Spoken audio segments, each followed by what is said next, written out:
Hello? Testing. Hey y'all, thank y'all for coming in, y'all. Let's jump right into this, y'all. His autopsy is released. Let's get right into it. I'm not gonna do a lot of talking. We're just gonna get right into it.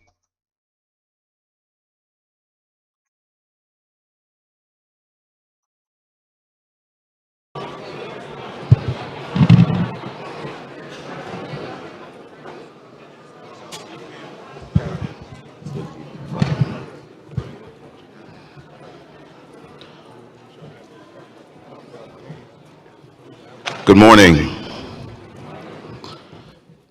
My name is Trevon Williams, Senior Vice President of Marketing Communications with the NAACP. We are here because a demand was made, a demand for transparency, a demand for answers, and a demand for ultimate justice on behalf of Nolan Wells. And that demand must be honored. Amen. For that, we are honored to pause even for a moment to respond accordingly here at our national convention. Momentarily, you will hear from renowned civil rights attorney Benjamin Crump, who will provide updates on the findings of the independent autopsy that was conducted in the death of Nolan Wells. Immediately following that, we will take questions from credentialed media. We will attempt to answer as many questions as we can. However, we want to be respectful of the fact that we do have additional programming that is going on to conclude our convention today as well. So we're asking that all press and media, if you're asking questions, please be concise, give your name, give your media credential, and we'll go from there. Tour from Florida, who helped raise so many of us. Thank you for always being there, Chairman Russell.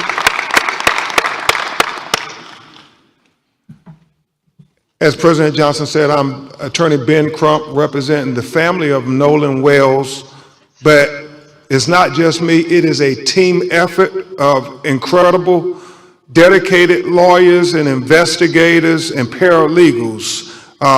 Attorney Lisa Park, attorney who you'll hear from in a few minutes, Attorney Eric Hertz, Attorney Gary Buchan, Attorney Camila Moore, Cliff Jones, Jared Preston, Alan Williams, our whole team of people who are committed, as I said, President Johnson, on this ferocious search for the truth of what really happened to Nolan Wells. But before we begin to discuss the intricacies of the preliminary findings of the independent autopsy, we think it would be appropriate for you all to hear from the people who knew Nolan Wells best, so they can thank you themselves and tell you about the trials and tribulations that they have been enduring since July 4th. July 4th would never be the same for them. I bring to the podium Nolan Wells' mother and father, Christine and Elmore. Please give them a warm NAACP welcome.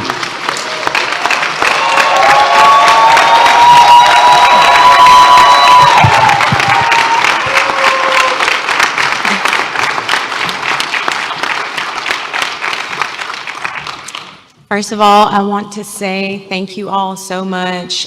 Thank you to President Johnson as well as Chairman Russell.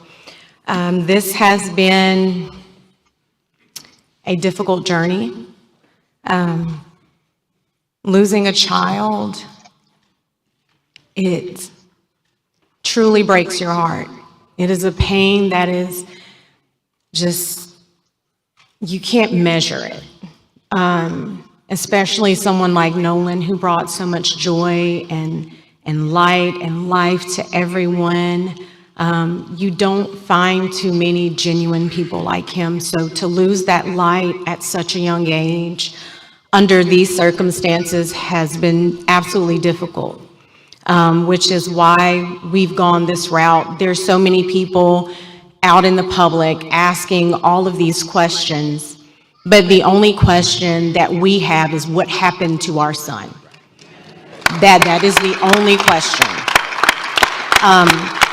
We have consistently been degraded by the public. There's been questions about our parenting, our GoFundMe, this, that, and other. I've been called a racist. I am a healthcare provider, and I take my job very seriously. I love everyone. And it's been difficult for us, but we are leaning into our faith, leaning into one another, also leaning into all of you. There are not enough thank yous, not enough appreciation for what you guys have done for us. And we do. We love you from the bottom of our hearts. Thank you.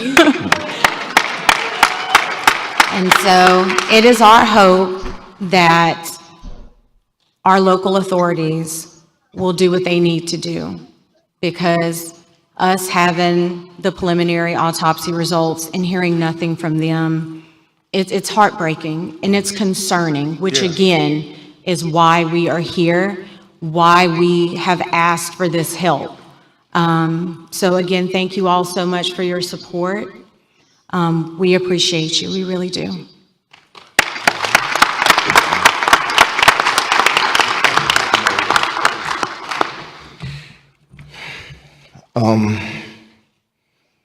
Every day I wake up, it's a new challenge.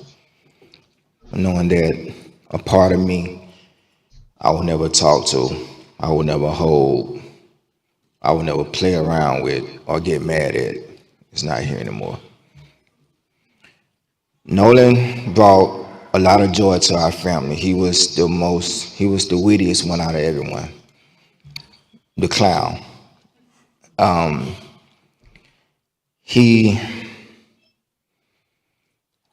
He loved to put in the work because he wanted to be the best. He wanted to make me and his mother proud, and we were so proud of him just for being the person that he was. He was loving. All his teachers knew him, but loved him. He walks in the room, his aura, you're automatically drawn to it.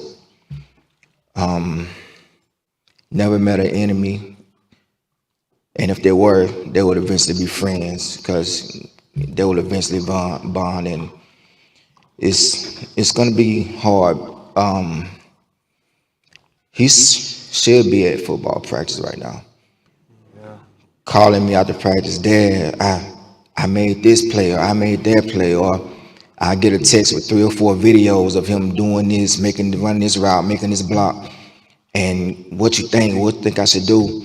And I will give my honest, because I always tell them, if anyone is going to be totally honest with you, it's going to be me.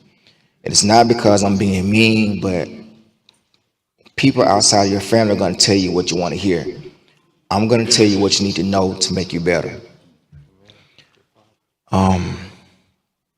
It's going to be hard for our family from here on out. And like I said, every day is a challenge. We're going to miss our son.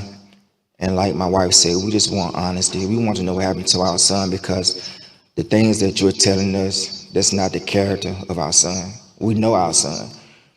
I understand, our children would do things that, that would kind of dumbfound us sometimes, but the things that we're being told, that wasn't Nolan. So please keep us in your prayers, keep him in your prayers. And we're going to keep pushing and fighting until we find answers. Thank you guys for your love and support.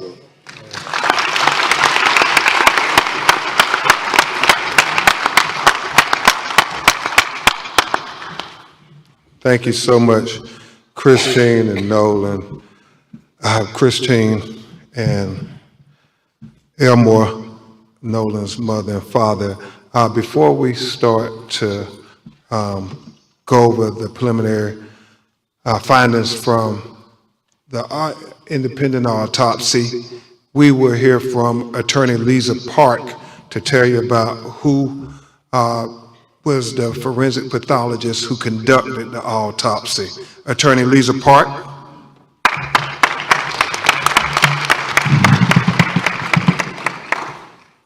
Thank you. Dr.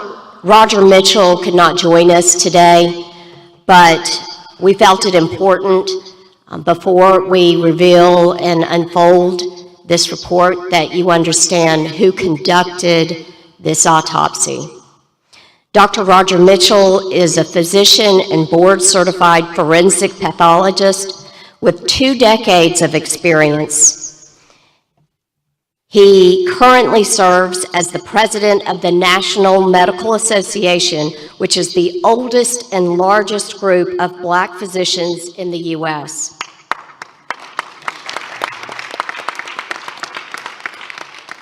Most recently, he also served as president of Howard University Hospital, chief medical officer of the Howard University Faculty Practice Plan, and chair of the Department of Pathology. Before joining Howard, he served as chief medical examiner for Washington, D.C. from 2014 to 2021, and is later as interim deputy mayor for the Public Safety and Justice. Dr. Mitchell has conducted and managed thousands of autopsies and is nationally recognized for his work at the intersection of medicine, public health, and justice. And for this case, we sought out the very best, and we are proud to be working with the very best.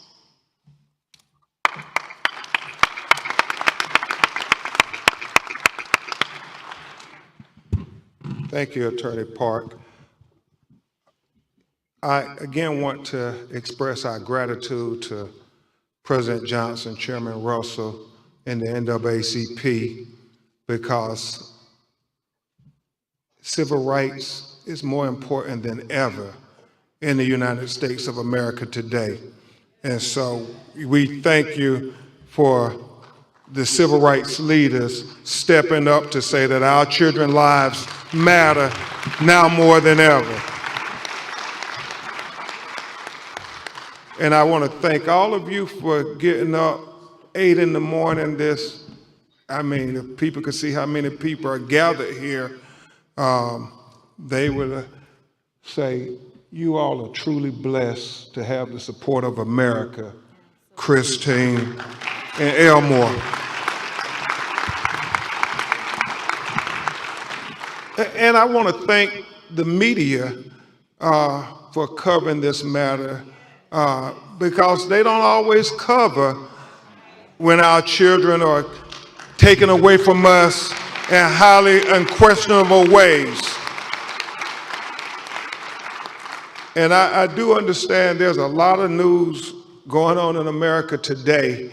I woke up to them saying LeBron James is going to announce where he's going to play basketball next year. But I'm very happy that the media said this story is just as important.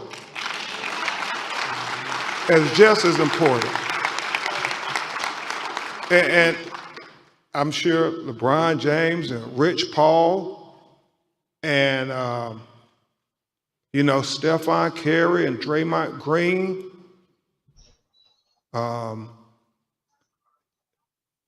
Jaylen Brown, Embiid, Maxey, Giannis, Bam,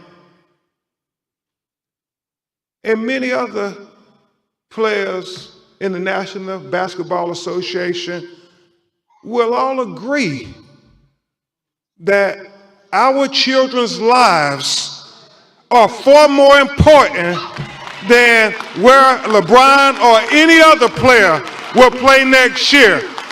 And so that's why I thank you all for being here, because this news is as important as any news in the United States of America, finding out why is Nolan Wells dead.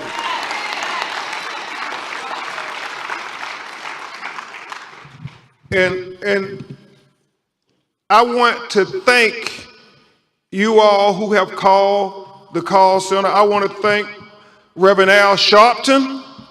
I want to thank Mr. Tyler Perry. I want to thank Mr. Terry Owens for putting up the $125,000 reward for anybody out there who have information so we can get to the truth of what happened. I mean, any videos, and we've gotten so many videos, President Johnson, from that day from young people, and we want them to have the courage to come forward with the pictures, what you heard. I know people said there were a lot of disturbances out there. Some believe it involved Nolan. All of those things are important to get to the truth of what happened. The fact, Christine, that the United Cajun Navy are so forthcoming. The fact that they told us, we haven't heard from any of their local officials, that Nolan was found face down, fully clothed.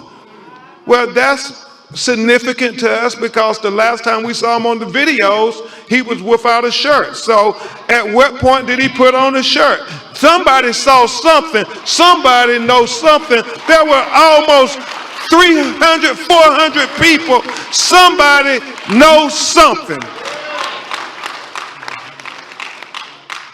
So, Scott X, we're trying to just make sure people understand that you can call the Nolan Wells tip line at bencrump.com. We will gladly listen to you, take any information as we try to put together this puzzle of what happened to Nolan Wells. And today, we're gonna add some more parts to this puzzle because my legal team and I, we stand for truth, no matter who it implicates or who it exonerates. We stand for justice, no matter who it convicts or it acquits. Yeah, and we stand for transparency, because we got eyes that can see, and we don't need government officials having to narrate it for you and me. We can see it for ourselves. Transparency. That leads to the truth. The truth is the foundation for accountability and justice. And that's all we're seeking, as Christina Elmore said from day one. So with that, and Christina Elmore, if you all want to sit, we're about to go through this autopsy, and I know it may be a little emotional. Thank you, you're welcome to stay.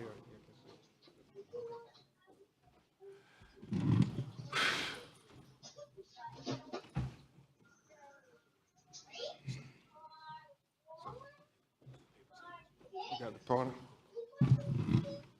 Let's go through this. How does the partner work? Okay, let me do that right now. How does this partner?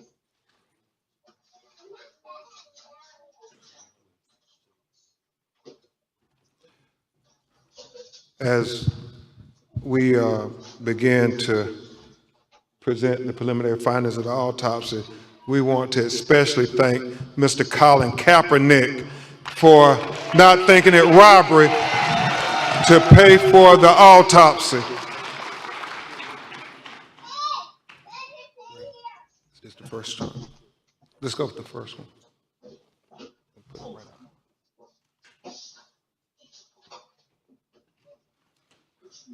So, where's the second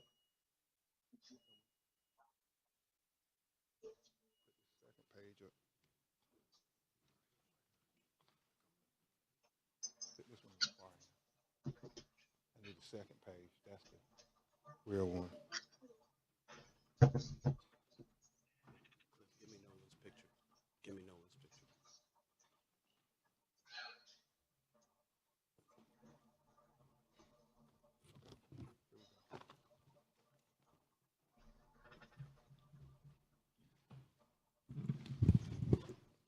And the autopsy will be provided for the media at press@bencrump.com. And so, Mr. Jones, keep that. I don't need this one. I just need this one here. Pull this closer. So, pull this up here.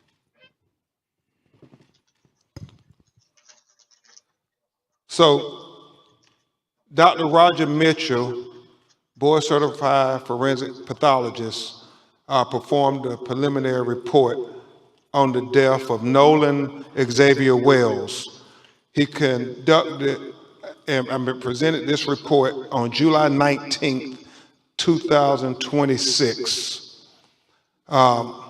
Preliminary report, second autopsy, death of Nolan Xavier Wells.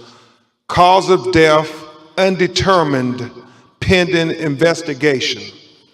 And we'll explain that as we go through the report this morning. The manner of death, undetermined, pending investigation. Statement of examination. This forensic pathologist was retained to perform a second autopsy examination on the body of Nolan Xavier Wells. Name of decedent, Nolan Xavier Wells. Age, 18 years old. Race, black. Gender, male. Date of death, unknown. Second autopsy date was performed on July 10th, 2026. Preliminary findings, and this is significant. Focal area of red discoloration in the soft tissue of the back of the head, the occipital region. He said the etiology is unknown at this time. He said the body was received after the initial autopsy. He said the body had marked decompensation. He said corona incision of the scalp, brain removal, Y-shaped incision of the anterior torso, and he talked about the organs being removed as is common, accompanied in the body cavity. And that when you have an autopsy, the organs are removed from the body and they are dissected and examined, and then they are put back in a bag within inside the body. So when they're buried, their remains will all be with them. But in this occasion, if there's going to be a second autopsy, then the organs are put in the body cavity so the second pathologist could be able to examine the organs as well. Very significant for Dr. Mitchell was that the anterior inner neck structures were absent, not received with the body. And we'll explain that in just a minute. And then it talks about the additional procedures performed during the second autopsy. And we'll go into the paragraphs on that there because he explains it better in his narrative. So where's the first page of the discussion? Not the diagram yet. You can keep the diagram over there.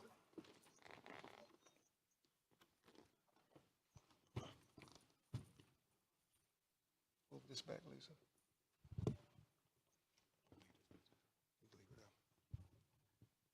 So he talks in the preliminary discussion opinion. This forensic pathologist identified several limitations during the second autopsy that create barriers to establishing a definitive cause and manner of death for Nolan Xavier Wells. And that's important. He talks about the fact that we didn't get to see the body when it was first recovered, like the medical examiner working for Mississippi would have seen it. He talked about the second autopsy performed on Nolan Wells revealed marked decompensation or changes. Marked decompensation can obscure the presence and absence of bruising on the skin surface, especially during a second autopsy examination. What he's saying, because the body was so decomposed that you couldn't tell if there was bruises or abrasions on the body when he received it on the 10th of July.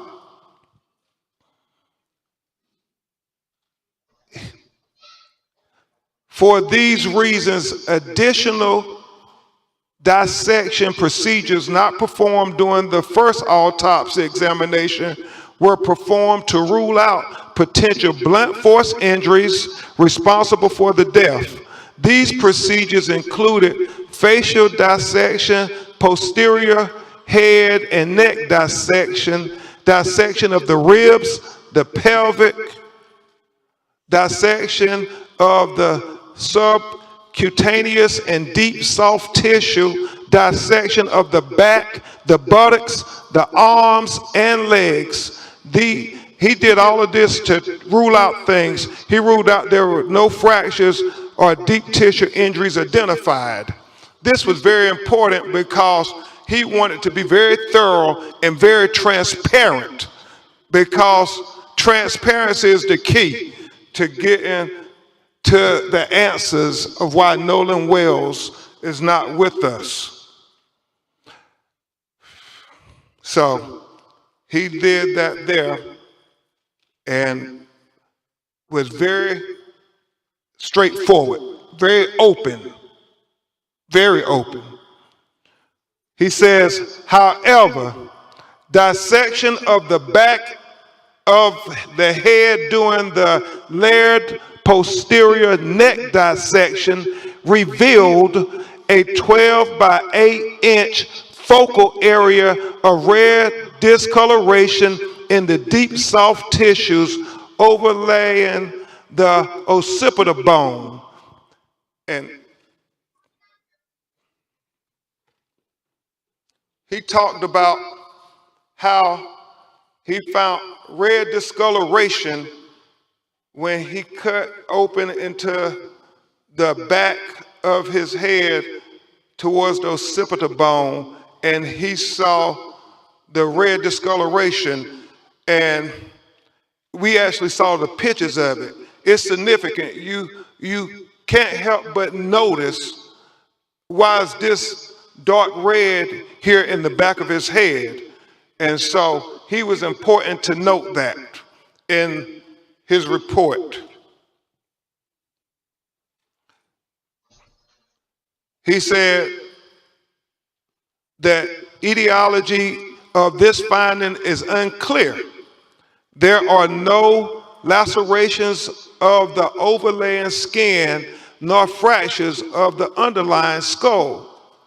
These findings are inconclusive for perimortem injury due to both the extensive decomposition and the absence of associated injuries.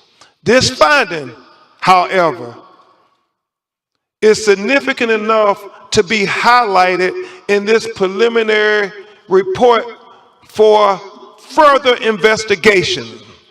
It is important to reiterate that the finding could not have been observed in the first autopsy because the posterior head and neck dissection were not performed.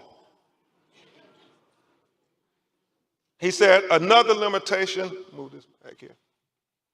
Another limitation faced by this forensic pathologist was the absence of the anterior internal neck structures, the trachea and the laryngeal cartilage, the thyroid horn, and the hyoid bone were not received with the body. What? They took. So he's saying that the throat was not received with the body when he got Nolan Wells' body in Washington, D.C. to perform the second autopsy. And so let's discuss that with what he said about that. He said, it is assumed that the initial pathologist retained these structures for additional evaluation. He said the retention of the anterior neck structures during an initial autopsy is a common forensic pathology practice. He was chief medical examiner for 7 years in Washington, D.C., and he said that if they had concern about throat or any fracture or compression of the throat, they too will hold them back. He doesn't know why they held the throat back, but he said the throat was not with the body of Nolan Wells when he received it in Washington, D.C. to perform the second autopsy. He said, nevertheless, a posterior neck dissection performed without review of the anterior neck structures is incomplete. Therefore, this pathologist cannot rule out injury to the neck as a contributor or a cause of death. He said he would need to have the medical examiner in Mississippi allow him to review the throat. That's why he said his autopsy is undetermined pending investigation. Remember, it's about transparency. Because the initial autopsy rightfully removed and dissected each organ, there are additional limitations inherent in the second autopsy of Nolan Wells. The most significant of the limitations was the inability to directly observe the airway and the lungs for water and directly observe the stomach for gastric contents. He said it is very significant as to what the initial forensic scientists who got to review the body when it was recovered. We have heard from our call center people saying the body wasn't waterlogged. Well, we need to know those things. But unfortunately, because the body was decomposed and the organs have already been dissected, those are things we can only get from the initial autopsy. So therefore, again, the manner and cause of death is undetermined until further investigation. We are hopeful that the Mississippi medical examiner would give Dr. Mitchell an opportunity to see their photographs and their observations to the condition of Nolan Wells' body closer in time to July 4th. That is very important, and we have to continue to demand transparency, President Johnson.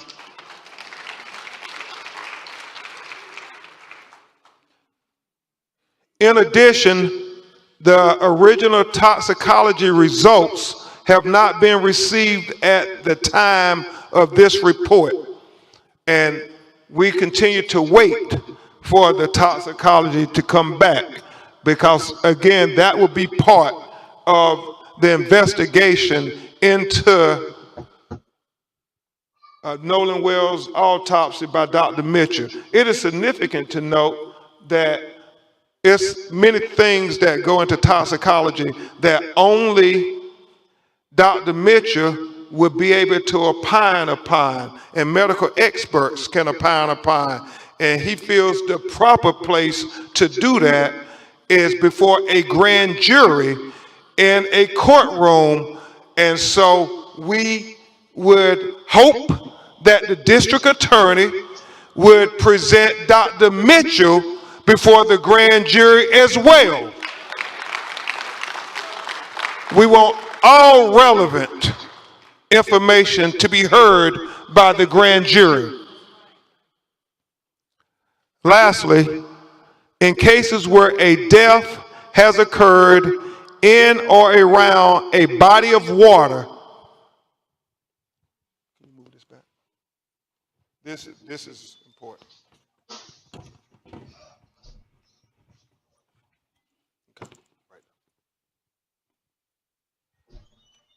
Lastly, in cases where a death has occurred in or around a body of water with suspicion of drowning, it is important to confirm how that person entered the water.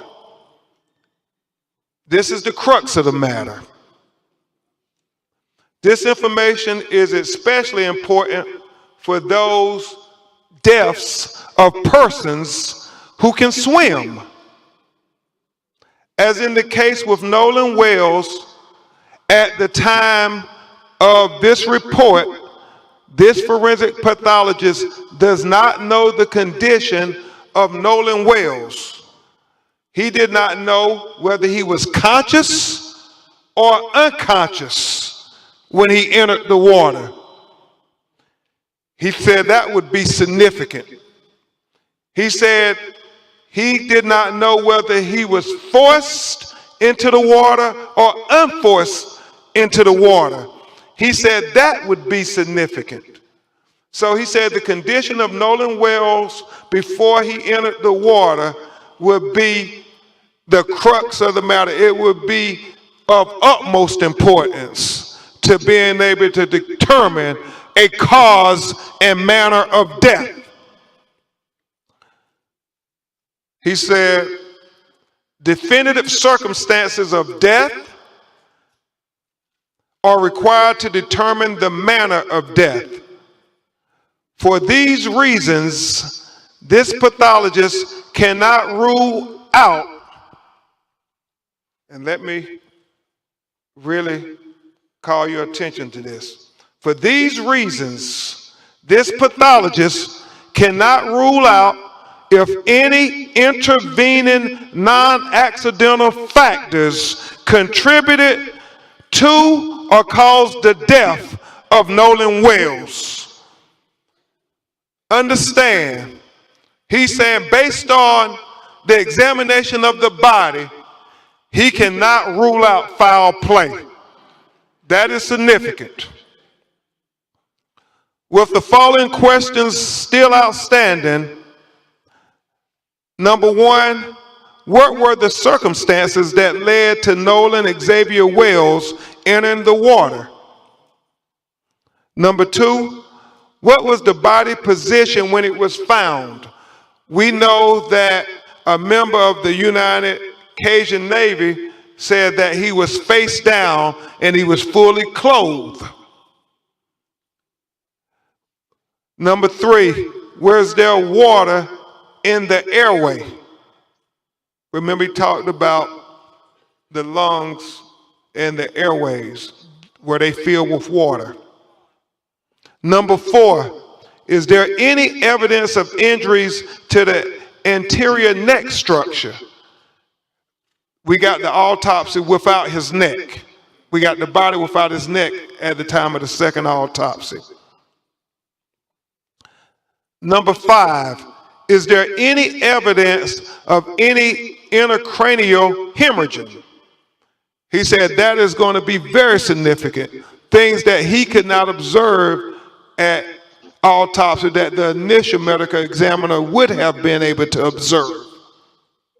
Number six, was the composition of what was the composition of the stomach contents?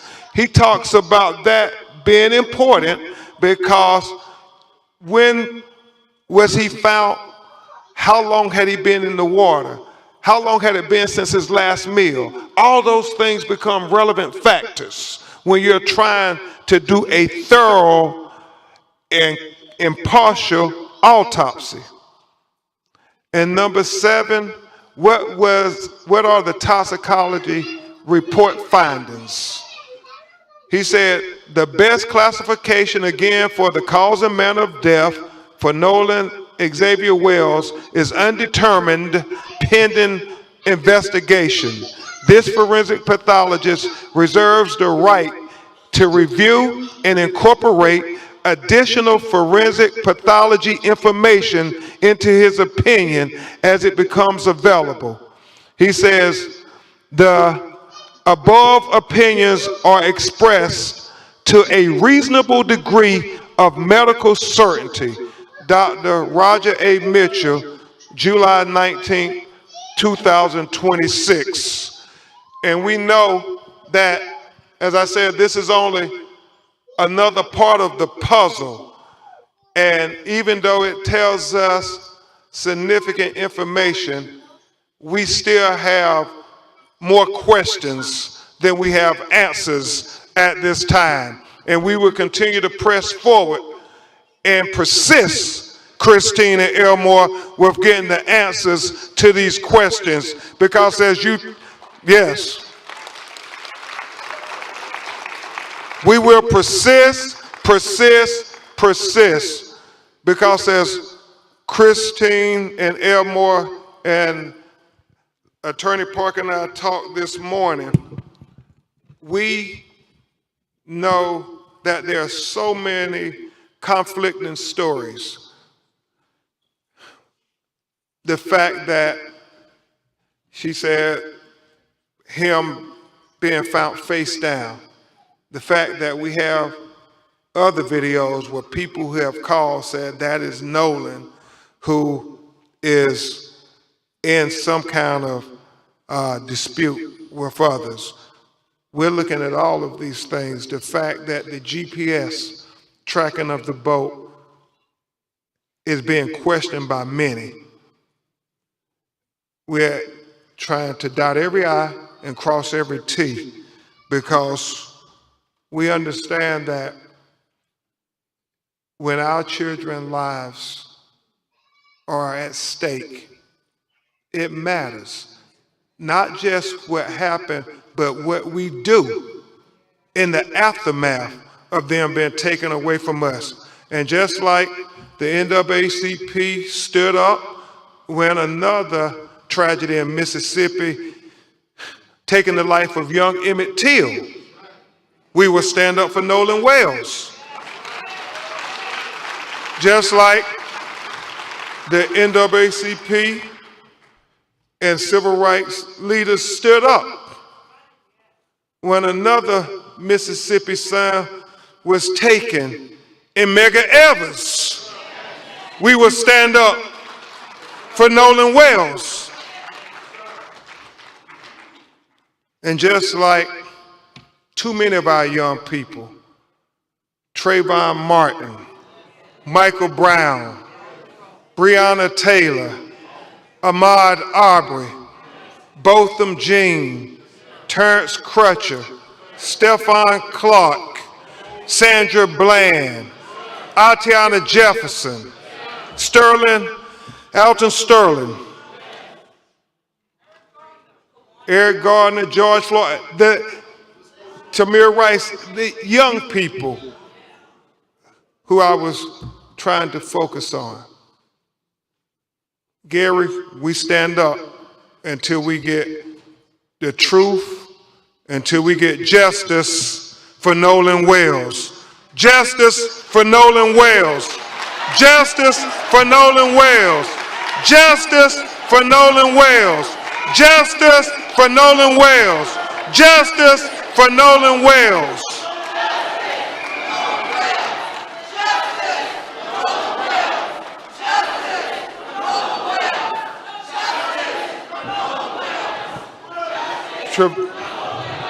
We were asked if Christine and Elmore and President Johnson can come back and join us on the stage, and Trevon, we will have you coordinate questions and answers for us or President Johnson or Attorney Park and I.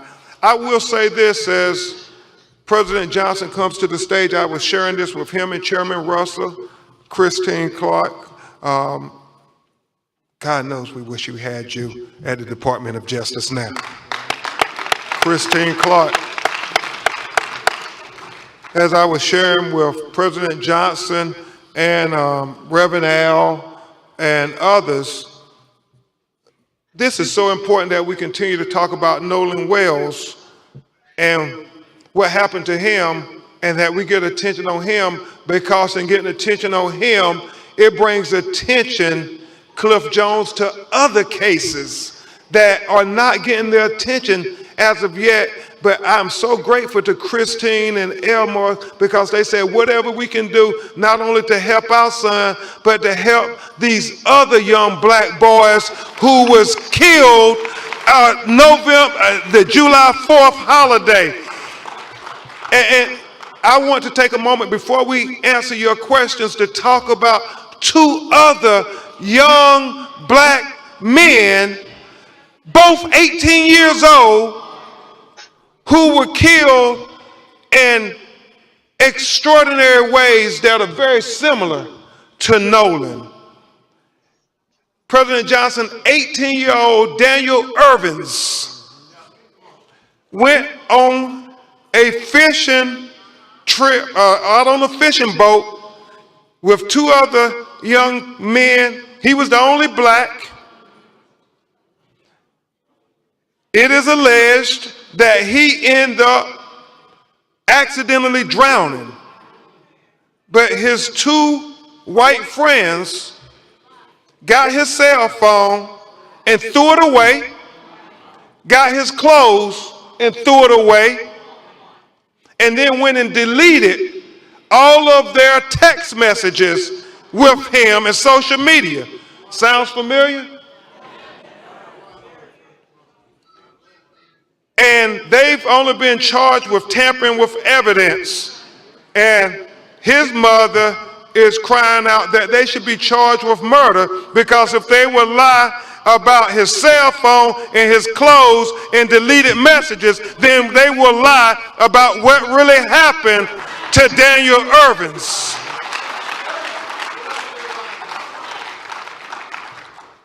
And then there's the matter, President Johnson, Christine Clark, of 18-year-old Tyler Smith.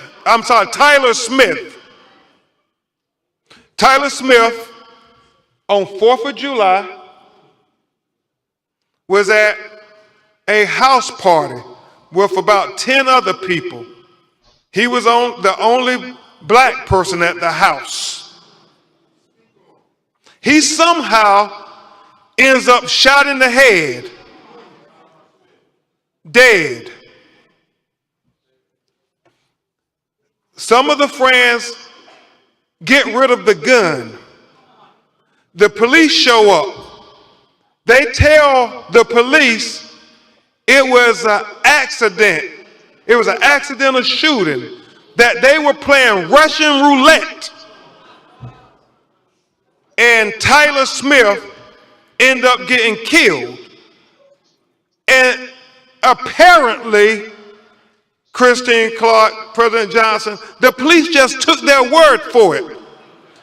His mother and grandmother are incensed. They asked the police, did you do a gunshot residue test on his hands? And the reason they said they had to call us, like Daniel Irvins and Nolan Wells' family, because the police told them, President Johnson, that there was no need to do gunshot residue on his hands or any of the other people in the house, because I don't understand this logic, but they said if they were playing Russian roulette, then all of them will have gunshot residue on their hands. So we don't need to do gunshot residue tests. It makes no sense whatsoever. So they are taking the word of these 10 people that your son just killed himself. And you don't have to worry about doing any investigation or testing forensically anything. Just take our word for it. Now, can you imagine In any three of these scenarios, had the survivors been young black men and they were with a young white man and he ended up dead, what kind of investigation would that have been? What kind of interrogation would that have been? Would they have ever been able to see the light of day until those questions were answered? Well, just like you would do a thorough investigation for your children, we want you to do a thorough investigation for our children.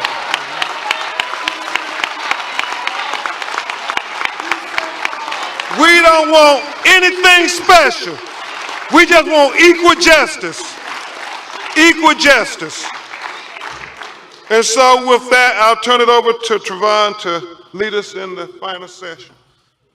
We'll have a few questions. We have my colleagues on either side with microphones. Please announce your name and your media outlet if you have any questions. We're going to be quick because we have other programming going on in real time. We'll go here first. Oh, thank you. Hi, everybody. Samantha Chapman, ABC7 Chicago. You just unveiled a comprehensive outline of the independent report. Can you summarize for our viewers, because there's a lot to take in, a lot of information. So in summary, can you succinctly tell us what we can take away from this report? And also, if you can provide more details about the neck. I heard a lot of people behind me gasping when that detail was mentioned. Let me try to be very comprehensive.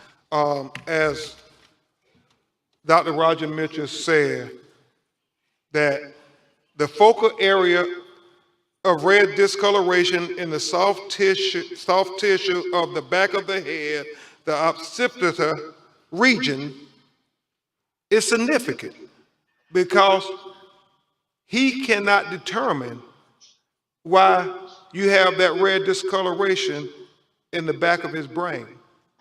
That's significant. He also talked about, Mr. Williams, if you can, just the fact that as it's common practice, he was missing his throat when they received the body.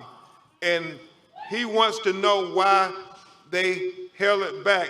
He's not drawing any conclusions, but he said he would want to examine it if there were neck fractures or compressions to the neck. And he thinks that's significant to know at autopsy. The reason he said he would hold it back when he was medical examiner because he thought that there may have been some issues with neck fractures. The last thing that is significant is what we said before about him, the condition of his body when he went into the water. Was he conscious or unconscious? Was he forced or unforced into the water? He said those things are very significant. But he started off talking about this red discoloration in the back of his head is something that was of great concern to him. Thank you. Trayvon. We'll go here. Daryl Denart with Chicago Speaks on V103. What specifically are you calling for from Mississippi authorities in terms of transparency, but more importantly, investigations? I know President Johnson is from the state of Mississippi, and the Mississippi Conference president is here. They're calling, as we are, for a fair, impartial, comprehensive investigation. When Nolan's parents heard the sheriff say there's no foul play at the beginning of the investigation, that is cause for concern, major concern. You haven't even investigated, but you're saying no foul play. And so we want them to dot every I and cross every T. You know, we had a meeting with the district attorney and we expressed to them about our lived experiences. the fact, and you know, they said that's not what happens in her office, but we said we believe if the roles were reversed and there were 3 young black 18-year-olds and there was a white 18-year-old who was with them and he ended up dead, we don't believe that those young black men would not have been interrogated to the full extent of the law. We believe that it would not have been a choice whether they were going to cooperate with law enforcement if their lawyers and them were going to cooperate. No, they would have been held until they gave answers. They would have been held until they explained the cell phone in their possession. They would have been held until their cell phones have been examined. And so whatever you would do, had the roles been reversed, we want you to do the same thing for Nolan Wales.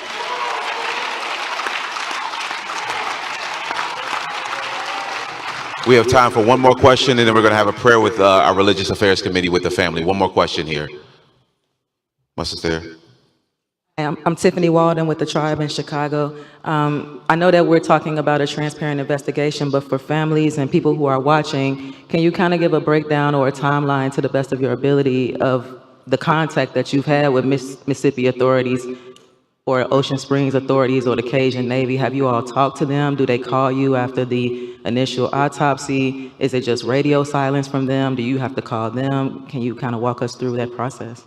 So the last time we actually spoke with local authorities, which would be the Sheriff's Department, was I think a day or two after his body was found. That was only initiated by me. I sent him a text message. I was like, hey, this is Christine, Nolan's mom. I just want to see if there are any updates. Basically, he called back. There were no updates. He's like, we're still interviewing. And again, my concern, and also my husband's concern, was it was not even an hour that his body had been removed. And the sheriff came out and said, this is, accidental drowning. We don't think there's foul play. Again, that is why we're doing what we're doing and why we're moving the way we are. Because I sat there and asked them, please take this case as if this is your child, your family member, your whatever. And they promised that they would, but when you make statements like that straight out the gate, that's an issue. We did meet with the DA. She did promise, transparency and all of this, all of that. However, damage has already been done because now that's the narrative that's being pushed by the general public, who again, know nothing really, only what they're hearing from other people. So in addition to that, it's all these things coming up. And at the end of the day, like I said before, any parent that would be in this situation, you would do anything to find out what happened to your child. And that is what we're here to do. It is very important to note that this narrative, this suggestion that it was an accidental drowning, nothing to see here, is troubling, even if that's the case. There were 300 to 400 people out on Horns Island. You mean to tell me nobody saw anything? Nobody can tell us anything about what happened to one of the few black people that were out there on that island that day? It just doesn't add up. The fact that they're saying Nolan said that he would stay behind, but yet an 18-year-old kid would not want his cell phone if he was going to stay behind. The fact that, you have the young lady saying that he said he was going to get back on the boat with the boys, and then the boys saying no, he said he was going to stay behind and talk to her. If that was the case, don't you believe Nolan would have said, give me my cell phone, I'm going to stay behind. Give me my car keys, I'm going to stay behind. It's not adding up. And so we're going to keep fighting and digging until we get the answers, the transparency, the truth, the accountability, and justice for Nolan Wells. Justice for Nolan Wells. Justice for Nolan Wells. Justice for Nolan Wells. Justice for Nolan Wells. Justice for Nolan Wells. Justice for Nolan Wells. Justice for Nolan Wells. Justice for Nolan Wells. We're going to have our Religious Affairs Committee join us quickly so we can have a quick word of prayer with the family, and that will conclude our press conference formally.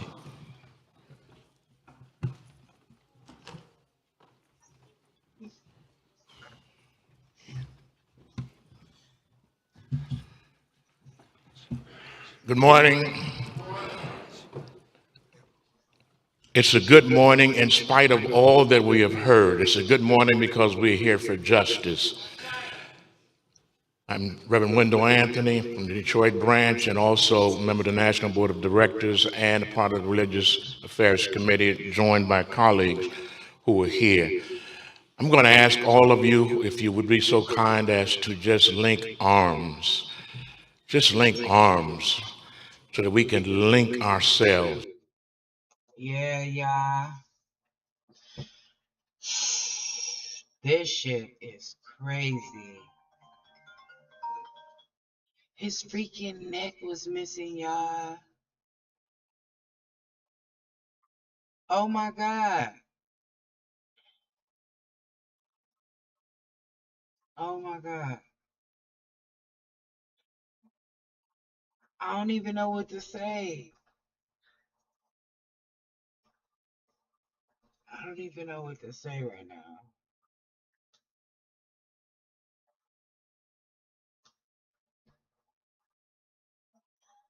This is a lot.